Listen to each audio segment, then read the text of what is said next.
Hello, everybody, and welcome to Fun List Friday here on the Eat Sleep List YouTube channel. My name is Matt Johnson, your host, and we're in the middle of August right now, okay? I think a lot of people are excited for football season. It's basically here with the preseason. So, for most football fans, that typically means fantasy football draft season. So, we're going to talk about fantasy football, and I'm going to discuss some of my worst fantasy football draft picks. Let's make a list.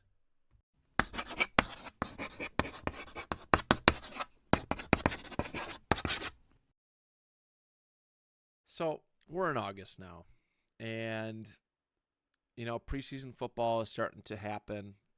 I think we're in week one, technically week one of preseason at this point. It's exciting because we know that the regular season is just around the corner, right? Football fans are excited. Football is back. This is like the second, they're gonna say it again in week one, but football is back. People say it like 4 times a year. It's kind of annoying, but once this time period, hits, once the month of August hits, so does fantasy football league invites and new leagues, right, are being created all the time. It's like podcasting. I feel like just about everybody has a fantasy football league. Like everybody runs one. It certainly feels like that. Obviously, not everybody runs one, but there are just so many out there. And I've personally never had a fantasy football league invite that I've turned down. I'm like that. I really do. Like it's fun. It's hard to say no to fantasy football, whether it's a free league, whether it's a money league, and I've paid all sorts of different entry levels. I paid the most I've ever done is $150. All right, I've done $10 leagues. I've done 25, 50, 75, 100. It's a good time, and I've been in a lot of fantasy football leagues over my tenure. I started in 2015. I had a very good friend who had a spot available in one of his leagues, and I was like, he's like, you want to do this? And I would say, I'll give it a try. It can't be that bad. $25 buy-in, maybe it was 20. And I was like, I'll give this a shot. I didn't really love football at that point. I watched it here and there, but I didn't revolve my life around football news and games and so much more. Probably should go back to that a little bit. So I gave it a shot, and I became infatuated with it. Like, I loved it. And I feel like you have to love football to play fantasy football. It's if you want to win money or win leagues or do good, perform well, you have to love it. Like, you have to be invested in it. And before you know it, I was paying for NFL Red Zone so I can watch all these games and see what was happening in each of them, how many touchdowns were being scored, and just being just in the bubble, like just wrapped in the NFL bubble, so to speak. And since then, I've been in dozens of leagues. I've never, not never, but I think there was maybe 2 years out of this would be my 11th season technically, but out of that time, 2 years where I had less than 5 leagues, which is my first one, and then I had a little bit of a rut in 2019 or 20, where I was just over it. But it's like it was like one of the best things ever happened to me because I got to become part of like football culture. Like all of a sudden I'm wanting to go to football games and going to see them instead of being, feeling like I was being dragged going to them, which I didn't get dragged much to these games, but all of a sudden I'm buying tickets and I want to go see this and be a part of the NFL fan experience. It's led to a lot of great memories, doing that, being just all in on football culture. But it's also been one of the worst things that's ever happened to me because I'm football exhausted like halfway through, especially if my team isn't doing well. I'm just exhausted and have had enough of football. Last year was not a good year for me. I drafted what I thought, and they were on paper, some awesome, excellent fantasy football teams. And these teams just fell short. And last year, out of all the leagues that I did, I think I only made the playoffs in 2 of them. I think I had like 7 or 8 leagues last year. I need help, but I only made the playoffs in 2, and there was a lot of nightmare like things that happened that led me to just be mid. I don't know. It was not a good year. It was not a good year, and I for the longest time I didn't like this year. I've been trying to find my love of football again, because it was that bad. It ended that terribly, but I've won money in them. Like it is what it is. Like you can't control what happens. You control your roster and lineup, but like I won a couple leagues. I've won decent amounts of money in them. One league I won like $800 for winning it. The other league I won $500, and I've taken second and third place where I'm winning $200 and $300 in some leagues. Like there's been a nice reward for it financially for a small investment. But no matter how much it breaks my heart, I keep coming back. Like simply put, there's been a nice reward for it. I love draft time because I'm around so many people. Like it's like the highlight of fantasy football season because I'm sitting with friends and family drafting. All right, and that's what I prefer too is draft parties, like actual draft parties where I'm at and hanging around people and socializing with that because we don't get together much throughout the season. Usually it's the draft party time and everybody goes their separate ways and whatever happens. I don't know. I just like I like the socializing aspect of it. When you're around people who like football as much or more than you do, it's intoxicating. It's good. As somebody who has struggled to talk football with people because there's a lot of dickheads out there who are football snobs and talk down to people who they don't feel are on their level. I like being around the company that I keep for most fantasy football leagues. All right, I do look forward to it. So yeah, fantasy football in general, you got to take it for what it is. It's luck. You just gotta let go that feeling of control, and like I've been working on that from a mental health standpoint with it. I don't want to get too wound up in it. Like I haven't looked at a book or seen any mock drafts or done a mock draft at all this year because I want to enjoy the experience again. I want to learn to love fantasy football again and love playing it and love being invested in it again. Because if you get too caught up in it, you're going to be miserable. You're going to be miserable of things that are just not in your control.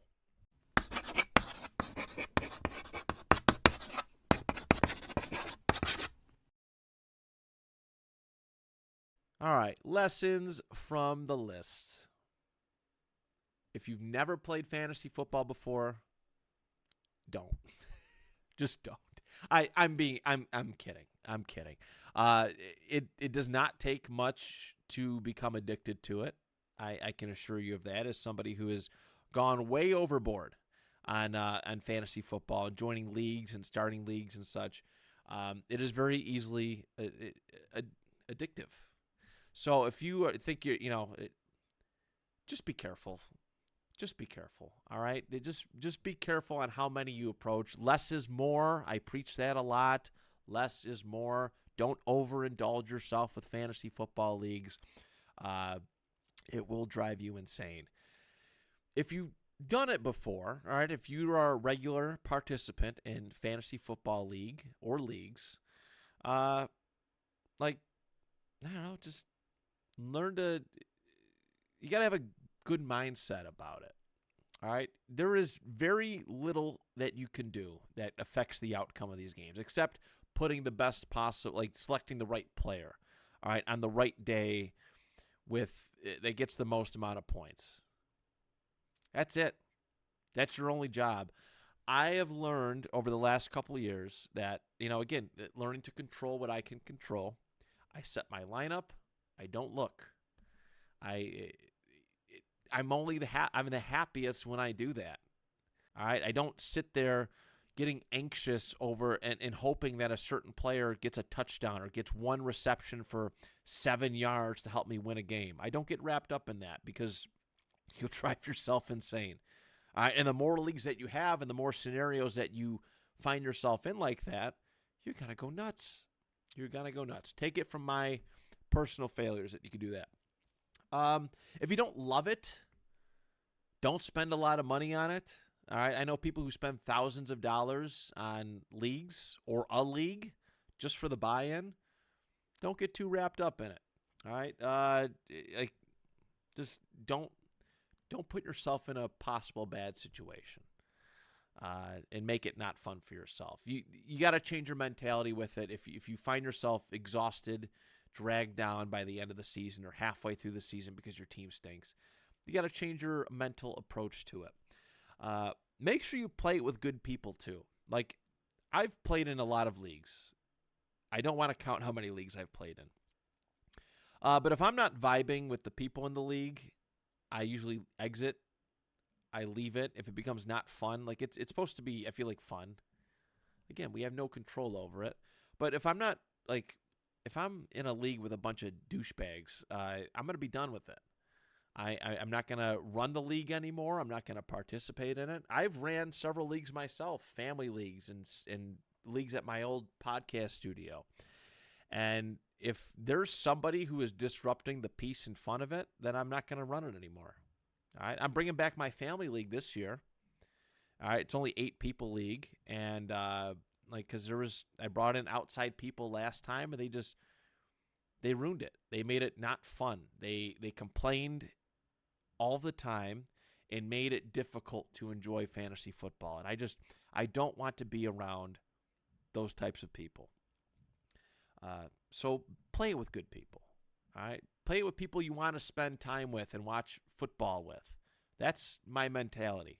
I am not joining a league with a bunch of people who I do not know. I'm going to play it with people who I love and care about and can sit and have a good time with while watching football. Feel free to take that advice. If some people are a little bit overzealous and they want to, I want everything. All right, put me in a league where I know nobody. If that's your cup of tea, go for it. But for those people who are like teetering, right? They kind of want to do it, but they kind of don't want to do it. I'm here for you. This is who this video, like what I've talked about thus far, is. I'm aiming it at you.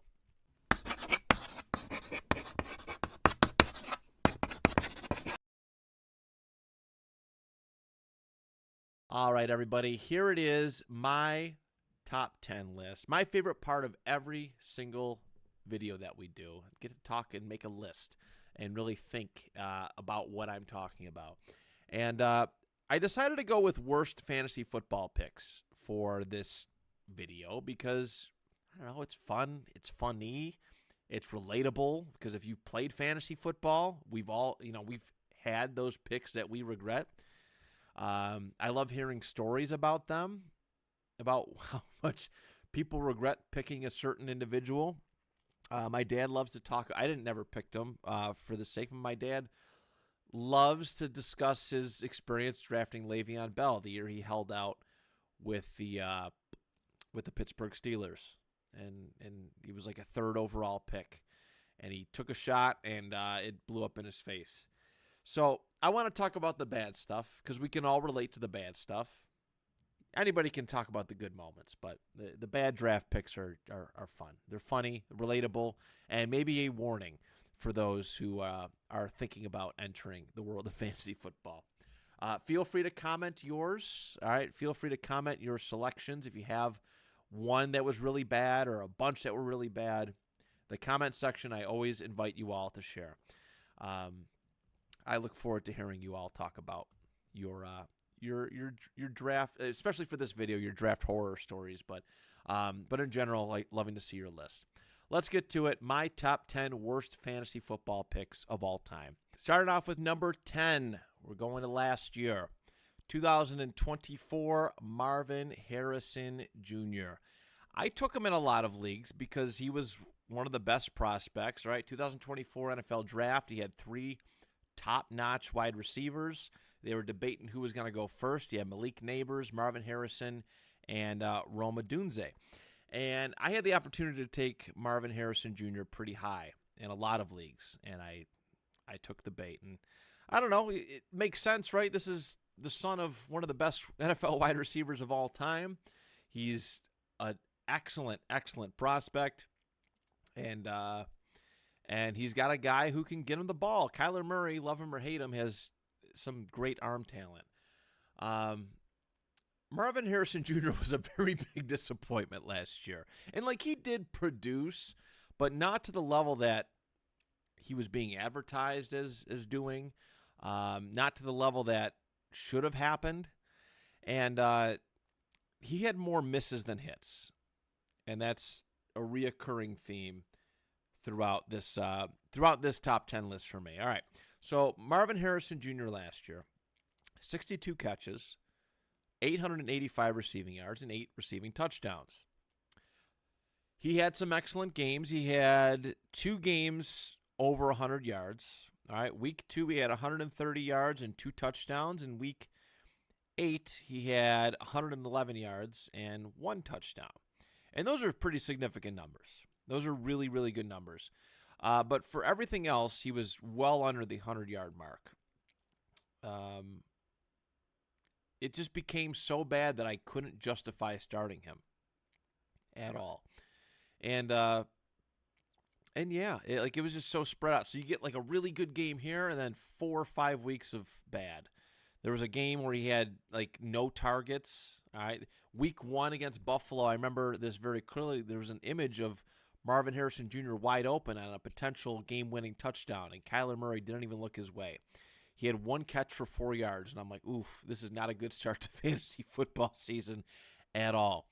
So it was just underwhelming. Will it be better this year? I don't know. I don't know. Kyler is he could be so good. He could be so good, really, really good throwing the ball, and especially when you have a target as elite as Marvin Harrison Jr. can be. But last year was just disappointing. The good stuff, it was so just spread out. Again, that's one of the worst things that can happen is if you have a player who gets good yardage overall, but the big points just happen too infrequently. So Marvin Harrison Jr., my number 10 from 2024. Going to number 9 now, and I know this man has broken a lot of people. All right, broken their souls, including one of my 2 of my good friends. But I'm going to go Kyle Pitts from basically 2022 onwards.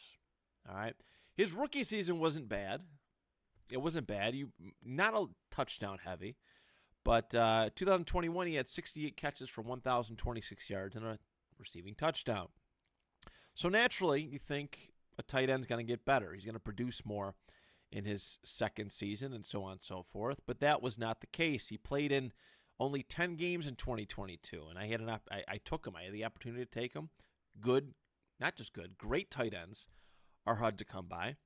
And so I decided to take him. And, he only played in 10 games, 28 catches, 356 receiving yards, and 2 receiving touchdowns. When he's picked as your tight end 1, that is not the kind of production that you want to see. And it is it's gone up a little bit over the next couple. He's played in 2023, 2024, he's played the full 17-game seasons, but his numbers really haven't matched the hype. I bit into it last year because I was like, oh, wow, Kirk Cousins is coming to Atlanta. Kirk Cousins did pretty good with T.J. Hawkinson, utilized him. He's done a relatively good job over the years of utilizing his tight ends. And he had the most touchdowns of his career. He had 4 receiving touchdowns, but he had 602 receiving yards and 47 catches. And again, I don't know. And a top-level tight end, I don't remember where I drafted him at either. That's a part of this whole deal is I don't remember exactly what their draft position was for those, but Kyle Pitts is usually again, I want a really good tight end. I want to nip that position in the bud as early as I can, and Kyle Pitts has been hyped up, advertised in every draft magazine over the last 4 years as somebody you should take early. Evan Ingram was that for many years when he was with the Giants. But yeah, 2022 onward, very disappointing with Kyle Pitts. We'll see what happens. I know I'm not taking the bait anymore. I'm not, unless it's like like lower in the draft and he's still sitting there. I will not take the bait. I promise you that. So Kyle Pitts, number 9. Number 8, I'm going to go with Courtland Sutton. Courtland Sutton. I've fallen for Courtland Sutton plenty of times too. I remember this one very clearly. 2020, he was my 3rd overall pick. We were doing a studio league draft with my good friends, and just coming off a pretty good year. 2019, I don't even remember who the starting quarterback was in 2019, but he had 72 catches, 1,112 receiving yards, and 6 receiving touchdowns. So you expect things are going to progress. Oh, man, was it? I'm trying to think who it was, 2019. I think 2020 was Case Keenum. No, 2019 was Case Keenum, and he actually did good. 2020 was, they went some other route.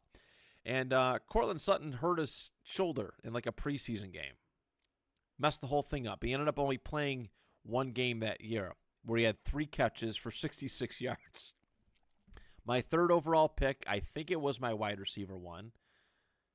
Actually, yeah, it was my wide receiver 1. Did that. And since then, I have not taken the bait. Actually, I lie. I did it once. I did it in 2021. I was like, I'll give Courtland Sutton another chance. And he did much better. He played in basically a full season, 58 catches, 776 yards, and 2 receiving touchdowns. But he never hit that like stride like that I was hoping for. But 2023, here I'm burned out on him. I don't want him. He has 10 touchdowns on the year. 2024, he's finally over 1,000 receiving yards again, has 8 receiving touchdowns. My luck, I'll take the bait on him this year, 2025, and he won't perform, even though I expect good things from Bo Nix. But we'll see. But Courtland Sutton, 2020, big disappointment. Moving on to our number 7, I'm going to look at 2024 again. We have 3 entries here from the 2024 season, which is hilarious because I look at this list, and when I was first playing, 2015, 2016, I got like 1 here and there. And now that I'm like this grizzled vet in fantasy football, I must be overthinking things or just I don't know, just downright not lucky. But most of my entries on this list are from like 4 years in and onward of playing fantasy football. Like you should start to pick up on certain things. But my number 7 is Sam Laporta from 2024. I happened across, I don't remember how I came across Laporta in 2023, but he was awesome. And he was my tight end 1. He carried me in a lot of leagues. In fact, that big money league, one I paid $150 to buy in for, it helped me win over $800. All right, it was a pretty penny, and I enjoyed it. But I bought in on Sam Laporta in 2024. I drafted him pretty high because, again, tight ends, you want to just nip that position in the bud. There's maybe 3 elite-level tight ends a year. Maybe 4 if we're lucky. And I bought all in. And Laporta overall had a decent year as a tight end, like 60 catches for 726 and 7 touchdowns. But it was so spread out. It got to a point where I just stopped using him. I stopped starting him in games because he just was not producing. Right? Here we go. Let's read through his first 9 games. All right. Again, this is a high draft pick for me. 4 catches, 45 yards in week 1. 2 catches and 13 yards in week 2. 2 for 36 in week 3. 4 for 53 in week 4. All right. Keep in mind, no touchdowns yet. Week 5, 1 catch for 52 yards and 1 receiving touchdown. All right, that's not bad. It's better than what it has been. Here we go, week 6, 1 catch for 25 yards. He only had 1 game over 100 yards, and that was week 15. And by that time, I had given up on using him and starting him because he was just doing nothing, absolutely nothing. But he had a 7-catch, 111-yard receiving game against the Bills in Week 15. Uh, he was a lot more consistent in 2023, at least when he started to turn it on a little bit. And so that's where like the disappointment came from with Sam Laporta. I don't know if I'm going to take a chance on Laporta this year. I don't know what their offensive coordinator situation is going to be like. I don't know what Jared Goff's tendencies are going to be in this new style of offense. I have no idea. But I can assure you after the letdown of this season that Sam Laporta is not going to be like, he's not. I don't know if I'm going to take him as high. I'm definitely not going to take him as high as I did before. Again, good yardage, but when most of it is in one, when a lot of it is in one game, it kind of like, it sucks. It really sucks, especially if it's a game that you haven't used him at because he's been so disappointing. But number 7, Sam Laporta. Number 6, I'm going to put 2015 Marshawn Lynch. This was the first year I played fantasy football, and Marshawn was an enticing choice, especially after his 2014 season, which he played well. And this was the season that they lost in the Super Bowl to the Patriots on that Malcolm Butler interception in the end zone. But 2014 Marshawn Lynch, this dude's awesome, right? 1,306 yards, 13 rushing touchdowns, had 37 catches for 367 and 4 receiving touchdowns. So you're right. All right, let's get Marshawn Lynch. I get him. He might have been my first overall pick, or first or second, depending on where I was at. But he only played in 7 games. He had 417 rushing yards, 3 rushing touchdowns, 13 catches for 80 yards. That was tough. That was a tough pill to swallow early on. I ended up finishing trading him. I ended up finishing 6th place in the league that year. But this was a, you know how NFL players have that welcome to the league moment? This is my welcome to fantasy football moment that nothing is guaranteed. And yeah. Marshawn Lynch 2015, very, very, very disappointing. All right, on the top half now, looking at my number 5. Let me set the scene for you. It's 2019. All right. This was a rough year for fantasy football for me. And I had 2 really, really bad incidents in one singular draft. It was a league that I was running. It was a family/work league. We're sitting in my parents' backyard and having a good time. And it's like middle of week 3 or 4 of the NFL preseason. So I'm looking, it's early on. And I need a running back. I need an RB. I think it was either 1 or 2. But I had this guy last year, and he did really, really good for me. So I was like, all right, let's get him again. Let's rein him in. And I stand up. I put his sticker on the board. And I sit down and get a notification that this player has torn his Achilles or ACL. I can't remember what it was. But it was Lamar Miller for the Houston Texans in 2019. Literally, as soon as I planted my butt back down in the chair, got that notification that it happened in the middle of a preseason game. The sticker was on the board. The rules are the rules, and I had to draft him, torn Achilles or ACL and all. And it sucked, but it was only the first part of my nightmare of that draft. We're going to talk a little bit about the second part momentarily here. But yes, Lamar Miller, my number 5. All right, we're heading into 2017 here for my number 4 choice. And this was in my very first family fantasy football league that I ever ran. I remember we were sitting in the sun porch, got my uncle's brother, cousin, in-laws over, and a good pal. And we're getting ready to do this thing for the first time. And I'm like 4th or 5th overall in this draft, and I take Odell Beckham Jr., because he's good. He's that good where he's worth a top level pick. And I'm on a cruise ship in August with my wife and her family. And he gets hurt in the preseason.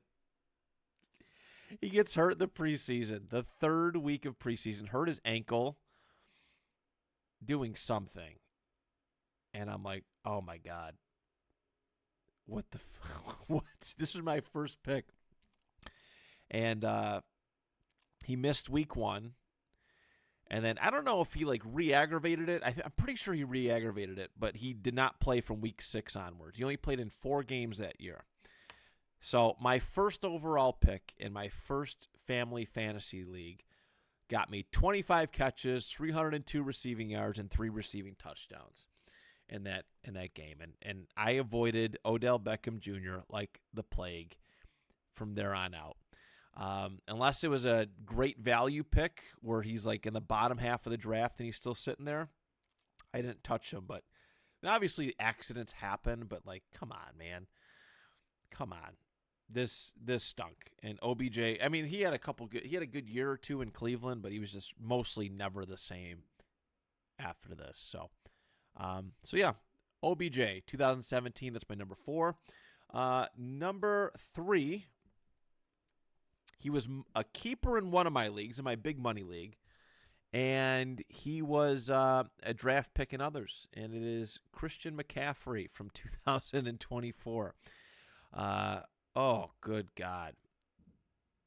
McCaffrey's like the real deal.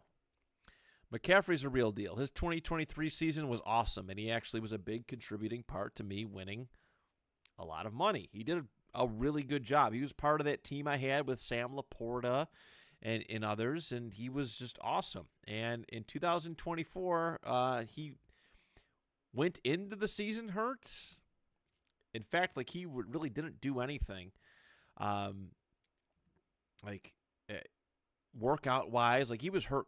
Well, like I think in training camp or going into training camp. So this is my keeper, or this is my first round draft pick in a lot of leagues, and so I didn't get to see him play until week 10, that's tough. That's late in the season. You're making a playoff push, so you need him to do really good, and he's just not the Christian McCaffrey that we come to know and love. So with this keeper, with this first overall pick in some of the leagues that I've done, I got 202 rushing yards, 0 touchdowns at all, 15 catches, 146 receiving yards. My breaking point was week 13. They're playing Buffalo in the snow, and he's kind of like, I need him to have like the game of his life to make sure I get in the playoffs. Because if I lose, I'm out. And this is what happened. He hurts himself again, and that was it. Like middle of the game, he was doing all right. Like it's a snowy game, so of course they're gonna run the ball more. And then he did something, hurt his leg, and he was done. So yeah, that's my Christian McCaffrey experience. There was a point where I decided not to draft him anymore years ago because he would always be hurt, but he strung together 2 really good seasons, 2022, 2023. So I thought, oh, okay, this is behind us, and it was not. So C-Mac is my number 3 from 2024. My number 2, Jonathan Taylor in 2022. What a abortion of a football season this was to watch as a Colts fan, but I traded up in a league. I traded with somebody to get the first overall pick because I knew that I wanted JT. He had a monster 2021 season where he had like 1,800 yards rushing, I think, at the very least, and I think over 2,000 yards total between receiving and rushing. Disgusting, nasty year, but it was not repeated, and it has not been repeated since. So we come into the year, and it's awesome, right? Like first week, 161 yards rushing, 1 rushing touchdown, 4 catches, 14 yards. JT's not much of a receiving back anyways. But that's a pretty good performance to start the season, and you think that things are going to go well. Well, they did not. 9 rushes for 54 yards in week 2. 21 rushes for 71 yards in week 3. 20 rushes for 42 yards in week 4. Inactive, week 5, week 6. He only got over 100 yards again in week 10 against the Raiders, which was he had ripped a big run. This was the first Jeff Saturday game when he took over as interim head coach. And he played a couple games after that, and then he was just done. He just did nothing, contributed nothing. Easily the worst, like getting first overall pick is usually like, it's a layup. Like, yes, Jonathan Taylor was the hands down number one option for 2022. And he has gone down, not just by my own accord, but many people's accord, that he is the worst number one overall draft choice in fantasy of all time as far as ADP goes. So, Jonathan Taylor, 2022. And my number one, we talked about 2019. We had Lamar Miller, and then there's Andrew Luck.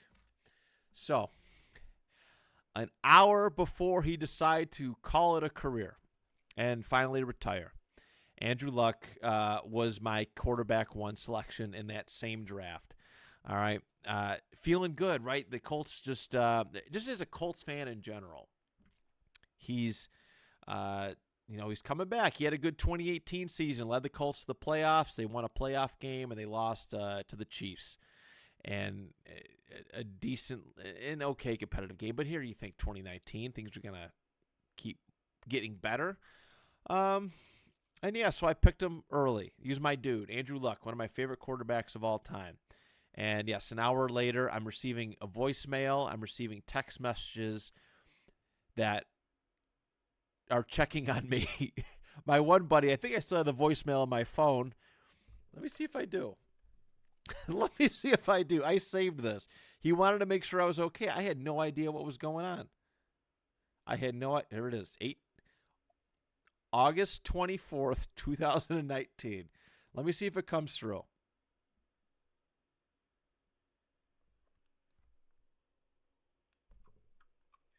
Brother, I want to make sure that you're okay.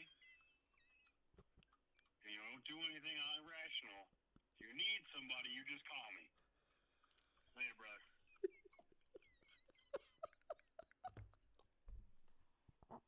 We had a bonfire at my parents' house that evening. And I was so disgusted and sick to my stomach that I went home.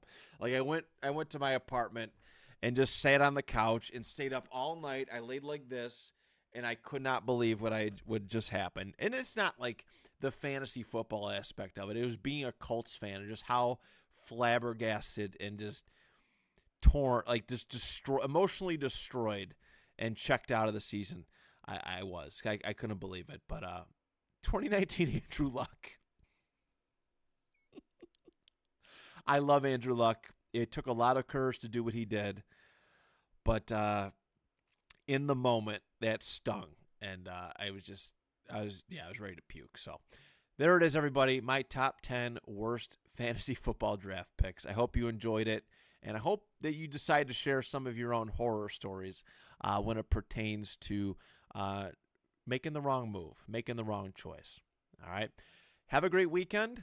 Good luck in all of your fantasy drafts as they continue to, as they begin to start occurring. All right. I wish you all the success in the world. We could talk fantasy football privately if you want. Email me, eatsleepblisspod@gmail.com. I'm not an expert, but it'd be just fun to just share ideas and so on and so forth. But have a great weekend. Take care. See you on Monday. Till next time, do you even list?